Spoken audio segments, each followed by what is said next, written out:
ఎక్కడెక్కడ సుబ్రహ్మణ్యుడి పేరు చెప్తామో, ఎక్కడెక్కడ తలుచుకుంటామో అక్కడక్కడ సంతానం మనకు ఏ విధమైన ప్రమాదం రాదు.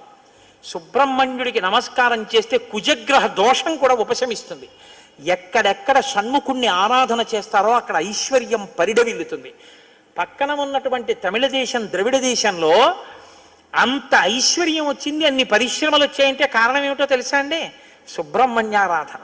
వాళ్ళు విపరీతమైన సుబ్రహ్మణ్యారాధన చేస్తారు. సుబ్రహ్మణ్య ఆరాధనం చేసినా, షణ్ముఖుడికి ప్రదక్షిణం చేసినా, ఆయనకి నమస్కారం చేసినా జ్ఞానము, ఐశ్వర్యము, సంతానము, సంతానమునకు క్షేమము, ఆయువు, ఆరోగ్యము అన్నీ కలుగుతాయి.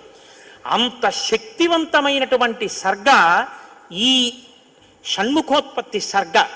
అందుకే వాల్మీకి మహర్షి ఎప్పుడూ కూడా అసలు ఫలశ్రుతి చెప్పరు. కానీ ఈ షణ్ముఖోత్పత్తి